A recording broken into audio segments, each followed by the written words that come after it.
यहाँ कहते हैं कि कर्म उन जीवों को दुखी करने में समर्थ नहीं है जिनको धन और जीवन दोनों की अभिलाषा नहीं है। जो जीव धन को भी नहीं चाहते और जीवन को भी नहीं चाहते, उनको ये कर्म क्या दुखी कर लेगा।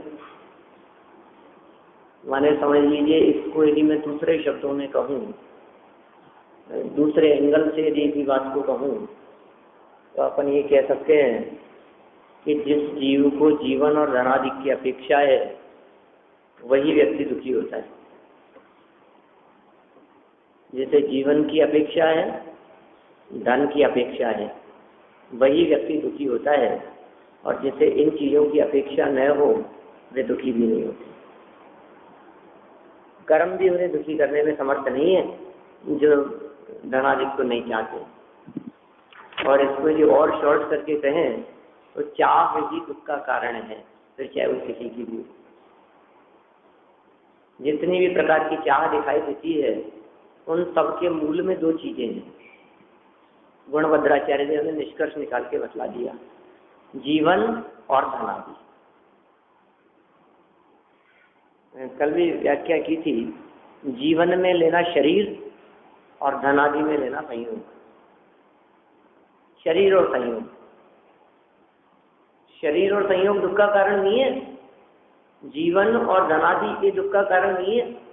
लेकिन जीवन और धनादि के प्रति आसक्ति, जीवन और धनादि की चाह, जीवन और धनादि को बनाए रखने, टिकाए रखने की इच्छा, वांछा, ये दुख का मूल कारण है।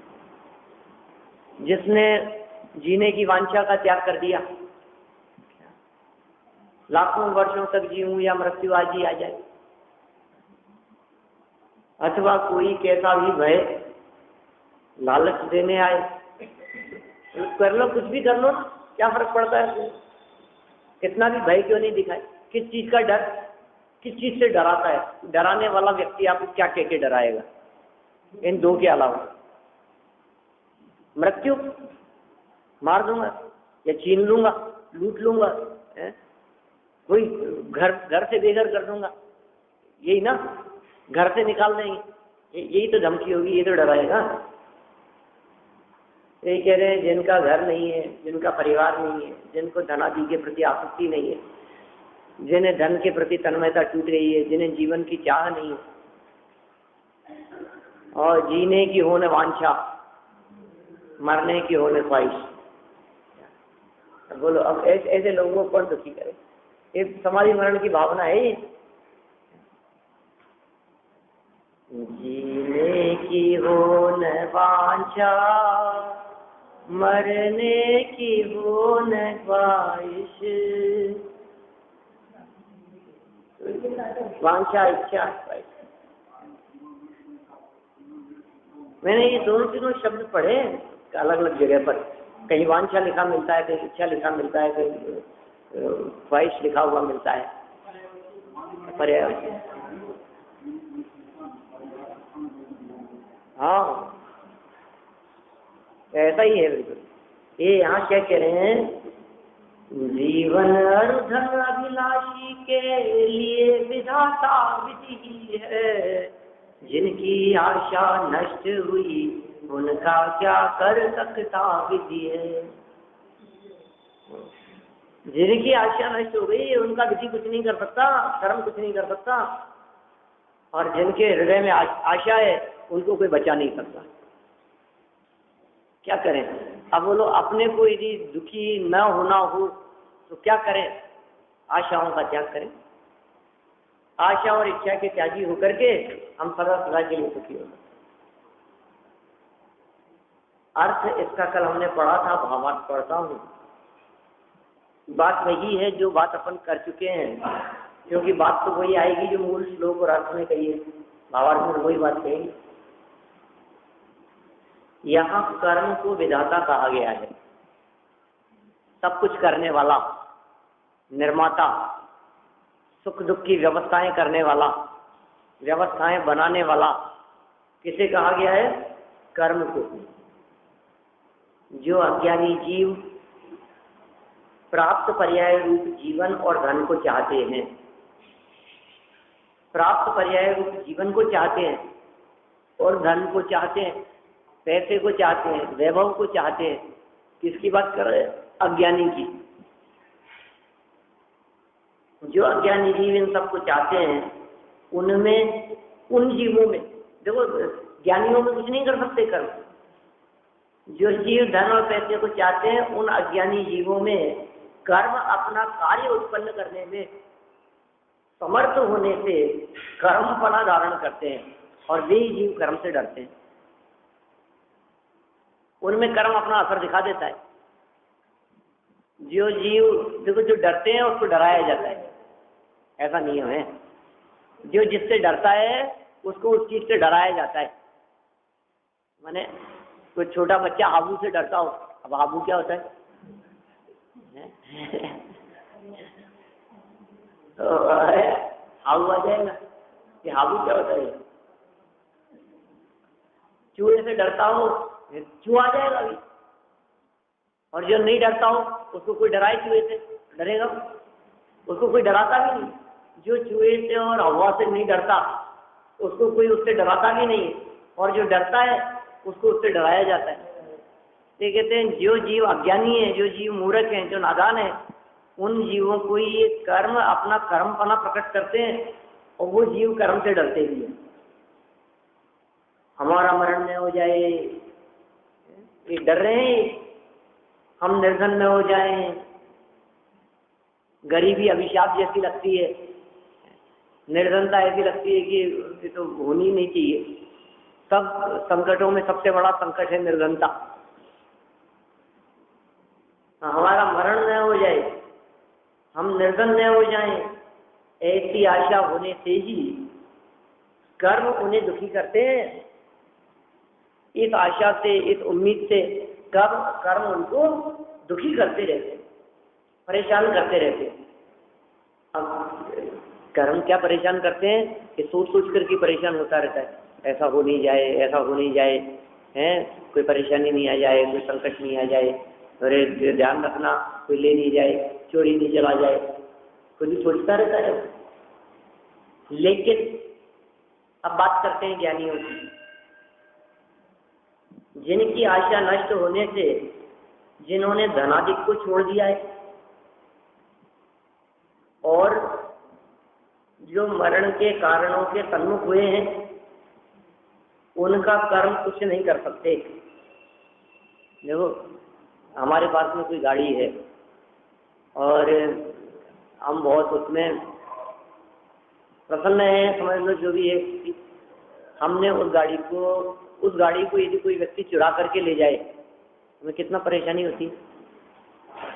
गाड़ी है, मोबाइल है, कोई भी चीज़ है, बाहर खड़ी है और कोई चुरा करके ले गया, हम बहुत दुखी होते हैं ना। अच्छा, कल हमने वो गाड़ी किसी को बेच दी, गाड़ी दूसरे के नाम ट्रांसफर हो गई, वो गाड़ी नीचे खड़ी थी और चोरी भी हो गई। बोलो, अब दूसरा व्यक्ति आकर के कहता है अरे आपकी गाड़ी चोरी हो गई, आप कितने दुखी होंगे? मैंने तो कल ही बेच दी, अपना कुछ तो जिसके नाम है वो जाने, और गाड़ी अपने को क्या लेना देना। कि क्यों अब दुखी क्यों नहीं हो रहे आप? क्योंकि हम उसको छोड़ चुके हैं। अब फिर चाहे कुछ भी हो उसका, जिसके पास में धन है, जो धन को रखता है, जो धनादिक को बनाए रखना चाहता है, वो व्यक्ति निरंतर दुखी बना रहता है। और जिन जीवों ने धनादिक को छोड़ ही दिया है कि अब छिद जाए या विध जाए कोई, अथवा प्रलय को प्राप्त हो, जागे चला चाहे जहां पर परिग्रह मेरा नहीं, है ना? सही है, लोग में बोलते बोलते लाइन सही आ गई। जागे चला चाहे जहां, कहीं भी हो, हमें कुछ लेना देना नहीं है उससे, कुछ भी हो जाए उसका, जो हमारा नहीं है उसका कुछ भी हो। और जहां अपनापन जुड़ जाता है वहां तकलीफ खड़ी हो जाती है। जो चीज अपनी है, जैसे ही मालूम चला और अपनी ये चीज चले गई, नीचे जाकर के देखा तो अपने को चप्पल नहीं मिली, परेशान हो गए, मिली नहीं। अभी बाद में मालूम चला कि अरे अपनी नहीं गई, और किसी थी, अपनी तो ये है। अब क्या हुआ? तो ये यहाँ कितनी मार्मिक बात कह रहे हैं, ऐसे मुनिराज कर्मों से नहीं डरते हैं। कौन? जिन्होंने धनादि को छोड़ दिया है। नहीं छोड़े वो कर्म से डरते हैं, उनको कर्म डराते हैं, उनके ऊपर कर्मों के उदयजन्य संकट आते हैं। और जो नहीं डरते हैं, जिन्होंने धनादि को छोड़ दिया है और जो मरण के कारणों के सन्मुख हुए हैं, उनका कर्म कुछ नहीं कर सकता। ऐसे मुनिराज कर्मों से नहीं डरते। मरण हो तो हो, उन्हें पर्याय छोड़ने का भय नहीं है। मरे तो मर जाएं, पर्याय छोड़ने का डर। पर्याय छोड़ने का मतलब देह छूटना, पर्याय है। पर्याय शब्द का वास्तविक अर्थ होता है अवस्था, हालत, दशा, वो होता है पर्याय। लेकिन यहाँ जो पर्याय शब्द का प्रयोग किया जा रहा है, ये देह के संदर्भ में किया जा रहा है। पर्याय माने मनुष्य पर्याय, शॉर्ट में कथन कर रहे हैं। पर्याय छोड़ने का भय नहीं है। और निर्धनता को निराकुलता का कारण जानकर उन्होंने स्वेच्छा से ही धनादि को छोड़ा है। निर्धनता को निराकुलता का कारण जानकर, और हम निराकुलता के लिए धनादि का संग्रह चाहते हैं। कितनी दृष्टि उल्टी है बिल्कुल। हमारी दृष्टि किस प्रकार की है और मुनिराजों की दृष्टि कैसी होती है? हमारी दृष्टि कैसी है? हमें लगता है अरे ज्यादा परेशानी यदि आपको नहीं होगी तो कम से कम थोड़ा बहुत तो पैसा आपके पास में होना चाहिए था, बैंक बैलेंस होना चाहिए। आज के समय में चलता नहीं है। आप यदि सुख शांति से अपनी लाइफ बिताना चाहते हो आगे, तो कम से कम इतना पैसा तो आपके पास में होना ही चाहिए कि आपको कमाने दमाने का विकल्प नहीं होए, और कम से कम उसके ब्याज से ही आपका जीवन चलता है। इतना आपके पास में होना है, कम से कम की बात कर रहा हूँ। फिर बाकी तो कोई वो नहीं है। बात वैसे से की तो पूरी हो रही है, लेकिन आगे की सोचता है ना। आज तो पूरी हो रही है, और कल यदि नौकरी रहे नहीं रहे, आजीविका रहे नहीं रहे, बिजनेस चले नहीं चले, काम आगे हो या नहीं हो अपने पास में, तो मैं कम से कम निश्चिंत होकर के इतनी व्यवस्था तो करना चाहता हूँ कि इतनी एफडी हो जाए, न से ही कहीं इधर उधर क्या, कि जिस एफडी का ब्याज अपने पास में महीने में आता रहे, हर महीने 50-60 हज़ार रुपया, 80 हज़ार, लाख रुपये महीना आता रहे क्या, तो फिर मैं निश्चिंत होकर के वह एफडी जो की त्यों पड़ी रहे और अपने ब्याज से काम चलता रहे, और फिर अपन बस निराकुल हो जाओगे ना। बोलो फिर आप। हम ये जानते हैं कि आपको बहुत ज्यादा पैसे की चाह नहीं है, लेकिन इतना तो आप सोचते ही है कि कम से कम, क्योंकि आज के ज़माने में जो 40-50 हज़ार के बिना क्या होता है, ये तो मिनिमम हो गई है बात। तो के बिना तो काम चलता नहीं है। महंगाई और बढ़ेगी तो आप कम से कम ऐसी व्यवस्था सोच सकते हैं कि 70-80 हज़ार, लाख रुपए महीना कम से कम अपने पास में होना चाहिए। 20 साल में एक बिंदी बढ़ रही है, हर 20 साल में एक बिंदी बढ़ रही है। दिख रही है कि 2020 तक लाख रुपए मिनिमम इनकम की रिक्वायरमेंट हो जाएगी मंथली, घर खर्च के लिए, महीने के लिए। 2020 तक 12 चल रहा है, 8 साल तब यही है अपन लोग। 2000 सन 2000 में 10,000 रुपये महीने में काम चलता है। 1940 में 10 रुपये महीने में काम चलता था। 1940 वाले लोगों से मैं बातचीत की है, मैंने 10 रुपये महीने में, तो अरे खूब आराम से बचा लेते थे। 20 साल में एक बिंदी बढ़ गई। 1960 देखा हुआ होगा, 10 नहीं लेकिन 100 रुपये में काम चलता था। और 60 की भी यदि याद नहीं हो तो 60 के बाद में 80, 20 साल बढ़ने के बाद में 100 नहीं 1000 रुपये महीने में काम चलता। देखो 1940 में 10 रुपये महीने में, 1960 में 100 रुपये महीने में, 1980 में 1000 रुपये महीने में, एक एक बिंदी बढ़ती जा रही है। सन 2000 में 1000 में काम नहीं चलता था, 12 साल पहले की बात कर रहा हूँ। 1000 के अंदर एक बिंदी और बढ़ गई, 10,000 रुपये महीने में घर का खर्च नॉर्मल। सन 2000 के आगे 20 साल और बढ़ा दो, 2020 कितना होगा? 10,000 में एक बिंदी और बढ़ा दो, 1 लाख रुपये में। जब मैं सन 2000 के आसपास इस तरह की बात करता था तो बहुत लोग मुझे ये कहते थे, अरे कैसी बात, 10,000 रुपये महीने में काम चलता है, आप 2020 से लाख रुपये महीना थोड़ी। आज तो स्पष्ट दिख रहा है। सन 2000 के बाद में 2004, 5, 6, 7 तक जैसे जैसे बढ़ते रहे तो लोगों की तनख्वाहें 30-40 हज़ार। जिस व्यक्ति की तनख्वाह 5-7 हज़ार रुपये महीना हो उसको तो समझते ही नहीं कि कुछ झाड़ू पोछे वाले ले जाती है। सच बात है ये है। 4-4, 5-5 हज़ार रुपये महीने की बिजली के बिल आते हैं। आप क्या कर सकते हैं? 5-7 हज़ार रुपये महीना डीजल पेट्रोल का लग जाता है, फिर 2-3 हज़ार रुपये महीना मोबाइल खा जाता है। आप सोचो क्या क्या स्थिति है। मैंने ऐसा लगता है कि क्या है स्थिति। सच बात है, आज यदि 50-60 हज़ार रुपये महीने की भी यदि इनकम है तो वो ऐसी लगती है कि ये तो कुछ नहीं है। 60 हज़ार रुपये महीने में तो कुछ नहीं होता घर में। 60 हज़ार रुपये महीना पता नहीं किधर चला जाता है। दोनों कमाते हैं फिर भी काम नहीं चलता। ये आज 2010, 11, 12 के आसपास। और देखो आप, और आज की स्थिति यदि आप देखो, लोगों के पैकेज यदि आप देखो तो लाख रुपए महीने की इनकम मामूली बात है आज के समय में भी। 12 लाख का पैकेज, 24-24, 30-30 लाख के पैकेज तो नॉर्मल पैकेज हो गए। आज जो है ना, अच्छे जिनके पास में प्रोफेशनल डिग्रियां हैं, लेकिन वो फिर उतना ही तेल निकालते हैं। मतलब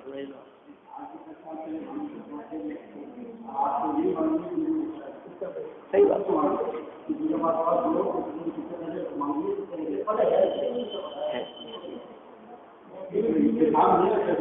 क्या कह रहे? मैं सिर्फ इतनी बात, मुझे कोई मतलब नहीं है अपने इन बातों से। मैं सिर्फ इतनी बात बताना चाह रहा हूँ कि यदि आप ऐसा सोचते हैं कि अपने, देखो ज़्यादा लोग ही लालची नहीं है, फिर भी ये तो सोचते हैं कि अपने को निराकुलता से अपने को जीवन तो जीना ही है ना। बहुत ज़्यादा की चाह नहीं है ना। अपने को कोई अधिक वैभव संपन्न होना हो, ऐसी भी कोई बात नहीं है।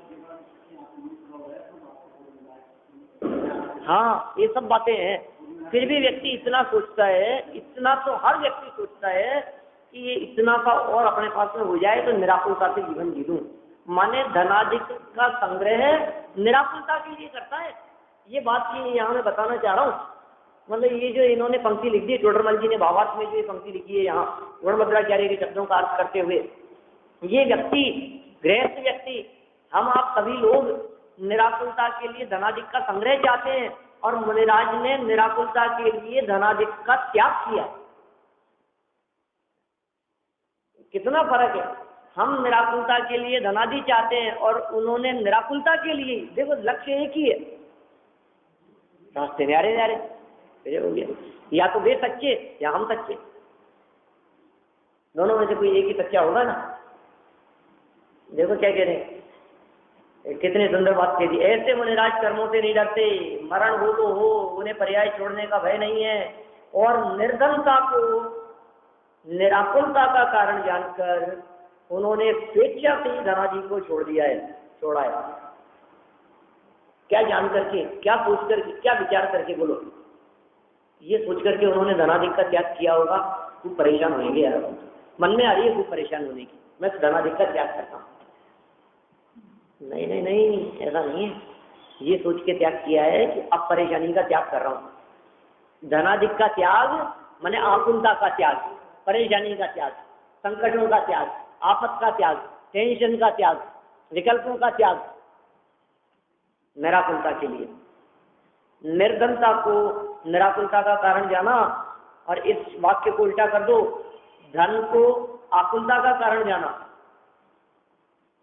निर्धनता निराकुलता का कारण है, तो धनाधिक सधनता आकुलता का कारण है। मुनिराजों की दृष्टि में धन सहित होना आकुलता का कारण है, और हमारी दृष्टि में धन खूब इकट्ठा करना ये सुखी होने का कारण दिखाई देता है। का मतलब हमारी दृष्टि का ही दोष मानना चाहिए। स्वेच्छा से किसी ने कहा नहीं। देखो, एक तो वो व्यक्ति जिसको कोई व्यक्ति बंदूक दिखाता है, और ये व्यक्ति धनाधिक का त्याग करता है। क्या किया साहब? अरे साहब बंदूक तान दी उसने सामने, मैं क्या करता? अपन ने कहा अरे तू तो ले जा भैया सब कुछ जो है अपने कार करके, मैंने त्याग कर दिया धनाधिक का। किस लिए त्याग कर दिया? जीवन के लिए। एक धनाधिक का त्याग करने वाला वो व्यक्ति इच्छा से नहीं, दबाव में धनाधिक का त्याग किया है, और दूसरे वे व्यक्ति जिन्होंने स्वेच्छा से धनाधिक का त्याग किया है। किसी ने नहीं कहा कि आप धनाधिक का त्याग करो, उन्होंने त्याग किया है। इस प्रकार जिन्होंने आशा का अभाव कर दिया है, उन्हें कर्म कैसे दुखी करेंगे? इच्छाएं जिन्होंने छोड़ दी है, उन्हें कर्म कैसे दुखी करेंगे? मोहहीन होने पर कर्म का उदय भी हीन होता है। मोह यदि कम होगा तो कर्म का उदय भी हीन होगा, कर्म कम होता जाता है, और वह आत्मा को दुखी करने रूप कार्य का करता नहीं होता। माने मोह यदि कम हो गया तो कर्म का उदय भी कम होता चला जाएगा, और फिर वो दुखी करने रूप कार्य का करता नहीं हो सकता है। माने वो कर्म उसको दुखी नहीं कर सकता। मोही व्यक्तियों को ही कोई कर्म और परिस्थितियां दुख देने में समर्थ होती है। देखिए कर्म भी क्या करते हैं, कर्म भी अपने नौकर्म के बिना सुख दुख नहीं दे सकते, ऐसा नियम है ना। कैसे कैसे दुखी देगा, दुखी करेगा वो? अंतराय कर्म कैसे दुखी करेगा? कोई ना कोई ऐसी परिस्थिति क्रिएट करेगा संयोग रूप से, कोई दुखी होगा जीव। माने कर्म का उदय इस जीव को डायरेक्ट दुख नहीं देता, संयोगों के माध्यम से दुख देने का प्रयास करता है, और ये संयोगों को समझता ही नहीं है। अब कैसे दुखी करें? अब दुखी नहीं हो सकते। तो जिनका मोह कम उनको दुख कम, और जिनके मोह की अधिकता उनको भी कर्म का उदय दुख देने में समर्थ होता है। स्तुत्य और निंद व्यक्तियों की चरम स्थिति। स्तुत्य स्तुति करने योग्य, निंद्य निंदा करने योग्य, इन व्यक्तियों की चरम स्थिति, उत्कृष्ट स्थिति क्या है? कुछ लोग विशाल राज्य छोड़कर तप अंगीकार करते हैं, और कुछ लोग तप छोड़कर राज्य अंगीकार करते हैं। दोनों तरह के लोग हैं। अभी जो अपन ने पीछे बात करी ना, मुनिराज धनादिक को छोड़ करके निराकुलता अंगीकार करते हैं, और हम धनादिक को एकत्रित करके निराकुल होने की चाह रखते हैं, होंगे नहीं। एक तप छोड़ करके राज्य संपदा चाहता है, और एक राज्य संपदा छोड़ करके तपश्चरणादि चाहता है, उसको यहाँ बता रहे हैं। इन दोनों कार्यों का फल आगामी 2 चरणों में कहते हैं। माने इनका क्या फल है, कौन स्तुति करने योग्य है और कौन निंदा करने योग्य है। धन को त्याग के तप और तप को त्याग के धन, हम कौन से रास्ते पर चल रहे हैं? तप इच्छाओं विषयादि सामग्री को छोड़कर हम धनादि को एकत्रित करने के मार्ग में लग रहे हैं। ये धनादि के प्रति आसक्ति छोड़कर हम संयम और साधना के मार्ग पे चल रहे हैं। कौन किधर जा रहा है? जो जिधर जा रहा है, अभी आचार्य देव कह रहे हैं कि इनकी मंजिल कहाँ है वो देख लेना। जो धनादि को छोड़कर संयम साधना के मार्ग पर चल रहा है, उस व्यक्ति का रास्ता तो ये दिखाई दे रहा है कि संयम के रास्ते पे चल रहा है, उसकी मंजिल है मोक्ष महल। और जो व्यक्ति संयम और साधना को ठुकराकर, तप को ठुकराकर धनादि के संग्रह में लगा हुआ है, उस व्यक्ति की जो रास्ता है जो उसने अपनाया है, ये मंजिल कहाँ जा रही है? अरे ये मंजिल जाती है नरक और निरोध की तरफ। तो जिसकी मंजिली मुक्ति होवे वो स्तुति करने योग्य है, और जिसकी मंजिल अधो होवे, निगोद और नरक होवे, वो निंदे है, वो निंदा करने योग्य है। ये बात यहाँ अनुष्ठुप शब्द में कहना चाहते हैं। अपन पढ़ते हैं इसको।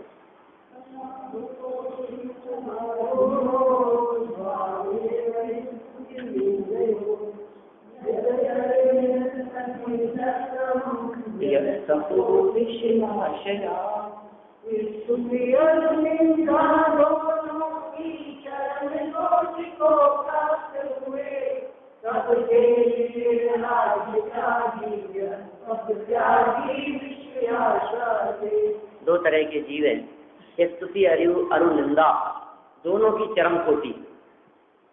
स्तुति योग्य की चरम कोटि और निंदे लोगों की चरम स्थिति, उत्कृष्ट स्थिति क्या है, किसको त्याग के क्या ग्रहण किया, उससे स्तुति योग्य और निंदा योग्य हो जाता है।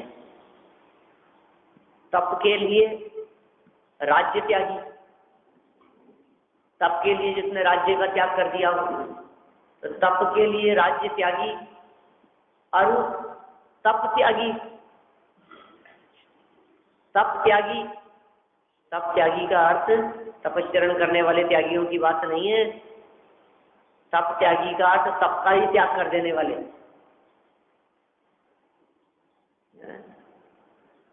तपस्त्यागा किंचन, तप और त्याग, तप के साथ में त्याग जुड़ा हुआ है। कोई ऐसा अर्थ करे उसका कि तप का भी जिन्होंने त्याग कर दिया हो, ये तो निंदे हो जाएगा। तप भी करता हो और त्यागी भी हो, जो त्यागी तपस्चरण करे, मैंने त्याग पूर्वक तप करे तो श्रेष्ठ है, और तप का ही त्याग कर देवे तो निंदे। शब्दों को आगे पीछे कर दो आप।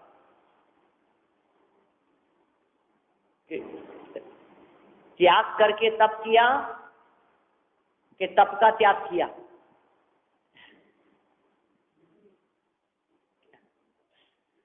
त्याग करके तप किया, स्तुति करने योग्य है। त्याग दिया इन्होंने और अब तप कर रहे हैं, स्तुति करने योग्य है, महान है, श्रेष्ठ पुरुष है। और दूसरे कौन? तप का ही त्याग कर दिया। हाँ, तप ही नहीं, तप का त्याग कर दिया उसने, मैंने तप नहीं करूंगा, मैं तप ही छोड़ता हूं मैं। जैसे उल्टे लोग भी हो सकते हैं। एक ऐसे व्यक्ति जो रोजाना दिन में भोजन करने की बात करते हो, और दूसरे व्यक्ति ये कहते हो अब तो रात में ही भोजन करना, रोज रोज कहते हो ना, दोनों उल्टे हैं ना बिल्कुल। तो ऐसे विरोध में, शत्रुता में, नाराजगी में इस तरह की प्रतिज्ञा ले ले, कषाय भाव में होते हैं दुनिया में सब तरह के लोग। तो इन्होंने यहाँ अर्थ लिखा है इसी बात को बतलाते हुए। विषयाशा तो आ गई ना बात ऊपर, तप त्यागी विषयाशा से, तप को त्याग कर दिया है विषयों की आशा से जिन्होंने, जो तप के लिए चक्र को छोड़ते हैं, जो तपस्चरण के लिए, तपश्चर्या के लिए चक्रम शब्द का प्रयोग किया था ऊपर, चक्र वर्तिपना, चक्रधारी राज्य को छोड़ते हैं, और जो विषयों की आशा से तप को छोड़ते हैं। एक ने मुनि तपस का अंगीकार करने के लिए राजपाट छोड़ दिया, हजारों प्रमाण मिल जाएंगे इस तरह के शास्त्रों में। और दूसरे जो विषयों की आशा से तप को छोड़ते हैं, अरे मेरे से तो नहीं हो रहा, देखो अपन तो खाए बिना रहा नहीं जाता, इसके बिना कुछ बनता नहीं, अपन तो सब चालू कर दिया अपन। तो उन्होंने विषयों की आशा से त्याग को छोड़ दिया, तप को छोड़ दिया, संयम को छोड़ दिया। जब तक निभा था, अपन ने भी त्याग तो किया था, थोड़े दिन तो निभाया, और फिर उसके बाद में अपने से तो उन्होंने तो वापस चालू कर दिया।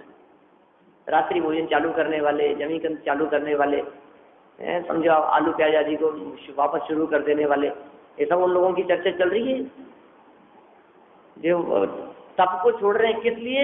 विषय अभिलाषा, विषयों की अभिलाषा से, माने खान पीन की चाह से, ठीक है ना, पंचेंद्रिय विषय भोगों की इच्छा से, विषयों की आशा से तप को छोड़ते हैं। ये दोनों ही स्तुति और निंदा के सर्वोत्कृष्ट भाग को प्राप्त होते हैं। स्तुति का सर्वोत्कृष्ट भाग और निंदा का सर्वोत्कृष्ट भाग, उसे ये प्राप्त होते हैं। देखिए भावार्थ पढ़ते हैं अपन, पूरा करेंगे इस चीज को।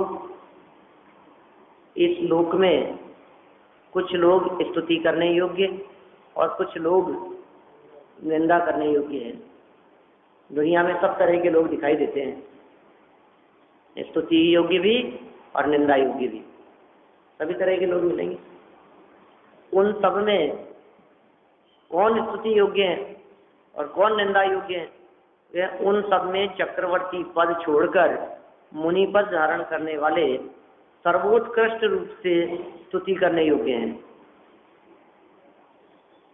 क्योंकि वे ऐसे चक्रवर्ती पद की संपदा को छोड़कर मुनि धर्म रूप दुर्धर बहुत कठिन अनुष्ठान का आचरण करते हैं।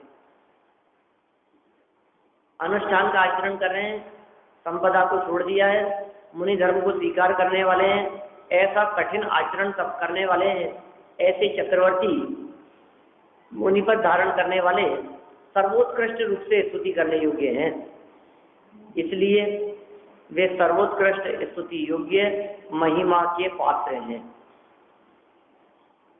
वे तो स्तुति योग्य हैं, सर्वोत्कृष्ट हैं, महिमा के पात्र हैं। और जो ग्रहण किया हुआ मुनिपद छोड़कर, ऐसे भी उदाहरण मिल जाएंगे, 4000 राजा, 4000 मुनि ग्रहण किया हुआ मुनिपद छोड़कर विषय वांछा के कारण राज्य को अंगीकार करते हैं। ऋषभदेव के साथ जिन 4000 राजाओं ने दीक्षा ली थी, सबके सब भ्रष्ट हो गए, सबने त्याग कर दिया विषयाभिलाषा का, विषयाभिलाषा का नहीं, मुनिपद का। वापस विषयों की अभिलाषा को उन्होंने धारण कर लिया। तो विषय वांछा के कारण राज्य को अंगीकार करते हैं, वे सर्वोत्कृष्ट रूप से निंदा के योग्य हैं। त्यागी होकर के मुनिव्रत अंगीकार करके दोबारा कपड़े पहन ले, मुनिव्रत अंगीकार करके फिर कभी कुछ न कुछ जज्बा तज्बा प्रवर्तन करे, तो कह रहे निंदा के योग्य हैं, सर्वोत्कृष्ट रूप से, उनसे बुरा और कोई नहीं हो सकता। क्योंकि छोटी सी प्रतिज्ञा भंग करने पर भी निंदा होती है। किसी व्यक्ति ने छोटी सी प्रतिज्ञा ले रखी हो, छोटा सा नियम किसी व्यक्ति के जीवन में हो, और उस छोटे से नियम और प्रतिज्ञा को भी यदि वो व्यक्ति भंग कर देता है, तो कहते हैं उसकी बहुत निंदा होती है, अपयश होता है। ये प्रतिज्ञा भंग करने का महापाप कहा है आचार्यों ने। ये प्रतिज्ञा भंग करने का तो महापाप लगता है, इसलिए प्रतिज्ञा लेते समय सावधानी रखना। छोटी सी प्रतिज्ञा भंग करने से भी निंदा होती है, जबकि इसने तो मुनिपद अंगीकार करके उसका भंग किया है। साधारण काम थोड़ी ना है। माने छोटी सी भी चीज का यदि आप प्रतिज्ञा लेकर के उसको छोड़ देते हो तो निंदा होती है। कोई व्यक्ति रात्रि भोजन नहीं करता हो तो प्रशंसा होती है। देखो, यदि किसी कार्य को करने से प्रशंसा होती है तो उस कार्य को छोड़ देने से निंदा होगी। ये तो एक दूसरे के साथ में जुड़ी हुई चीज है ना। कोई व्यक्ति ने रात्रि भोजन का त्याग किया तो उसकी प्रशंसा होने लगी, लोग कहने लगे गजब यार, आप भी रात्रि भोजन नहीं करते, तो इनके लिए पहले लाओ भाई, इनका ध्यान रखो, ये रात को नहीं खाते। आपने खाया कि नहीं, आपने लिया कि नहीं? इन मतलब रात्रि भोजन नहीं करने वाले की प्रशंसा होती है, तो फिर करने वाले की निंदा होती है। कैसे निंदा होती है कि इनको तो पूछ रहे, इनको अरे ये तो खा लेंगे। अब और क्या निंदा होगी बताओ मेरे को, और क्या निंदा होगी? इधर इनको अरे इनके तो चलता है, मतलब अवॉइड और निंदा किसे कहेंगे? निंदा का अर्थ कोई और कुछ थोड़ी ना है, कोई बात। ध्यान हटा दिया, दृष्टि से हटा दिया, उनके लिए कह दिया कि ये तो आप तो इनका ध्यान रखो, आप तो पहले ये नहीं खाते, ये तो जो बनेगा सब खा लेंगे, इनके तो सब चलता है, इनको तो छोड़ो आप, इनका ध्यान रखो, ये क्या खाते हैं क्या नहीं खाते हैं। हाँ, खुद जाकर के जीवता है। अब सोचिए आप, प्रतिज्ञा उसने ली, नियम उसने लिया, प्रशंसा हुई, अब उसने उस प्रतिज्ञा को भंग कर दिया, तो निंदा हुई कि नहीं? वही वैसा ही निंदा का पात्र बन जाएगा। अरे आजकल तो चालू कर दिया है निंदा, कोई बात नहीं, मतलब वो चालू हो गई, उसके निंदा का सिलसिला चालू हो गया उसका। जो व्यक्ति छोटी सी प्रतिज्ञा को भी भंग करते हैं, उनकी भी जब जगत में निंदा दिखाई देती है, तो जिन्होंने प्रतिज्ञाओं में सर्वोत्कृष्ट प्रतिज्ञा, त्याग और प्रतिज्ञाओं के संदर्भ में मुनिव्रत अंगीकार करने से बढ़कर कोई प्रतिज्ञा ही नहीं है। आप बताओ, किसी व्यक्ति के रात्रि भोजन का त्याग हो, किसी व्यक्ति के जमीगंध का त्याग हो, किसी के व्यक्ति के अभक्ष्य भोजन का त्याग हो, कोई व्यक्ति बाजार में जाकर कुछ नहीं खाता हो, कोई व्यक्ति बहुत संयम से रहता हो, कोई व्यक्ति चटाई पर सोता हो, सब सब सब सब लगा लो आप। और ये सारी चीजों से भी ऊपर चल करके है मुनिराज तो न रात्रि भोजन करते हैं, दिन में एक टाइम भोजन करते हैं, बाजार का कुछ नहीं खाते हैं, बिल्कुल तत्काल का पैसा हुआ मर्यादित भोजन आदि ग्रहण करते हैं, किसी प्रकार का कोई न चटाई आदि पर। उनका तो जो जीवन है सर्वोत्कृष्ट प्रतिज्ञा होगी ना उनके जीवन में। तो मुनिराजों से उत्कृष्ट और प्रतिज्ञा क्या होगी किसी के जीवन में? तो यहाँ ये क्या बात कहना चाह रहे हैं, ऐसी सर्वोत्कृष्ट प्रतिज्ञा धारण करके भी, माने मुनिव्रत अंगीकार करके भी जो व्यक्ति उसका भी भंग कर दिया, मुनिपद अंगीकार करके उसका भंग जिसने किया है, उसका भ्रष्टपना उत्कृष्टतम निंदनीय है। उसका जो भ्रष्टपना है वो भ्रष्टपना साधारण नहीं है, उत्कृष्ट रूप से निंदनीय है उसका वो भ्रष्टपना। सही बात। तो फिर ये आगे कह रहे हैं ये निंदा करना तो उचित नहीं। बात तो अच्छी है, गलत है। आपने निंदा तो मत करो यार, जो अब जैसे हैं वैसे। आप तो निंदा करके क्या करना है? आप का अपनी जबान खराब करते हो किसी की निंदा करके। तो फिर ये बहुत सुंदर इन्होंने जवाब दिया छोटरमल जी साहब ने, पढ़ देता हूँ, हम कल कर लेंगे बात। ईर्ष्या के कारण द्वेष बुद्धि से निंदा करना योग्य नहीं है, परंतु पापाचरण प्रकट करके उसे बुरा बताने के लिए निंदा करने में दोष नहीं है। यदि ऐसा न हो तो शास्त्रों में पापी जीवों की निंदा क्यों की गई है? हाँ, यही बातें कल इसके बारे में और विस्तार से देखिए।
परेशान जीवन में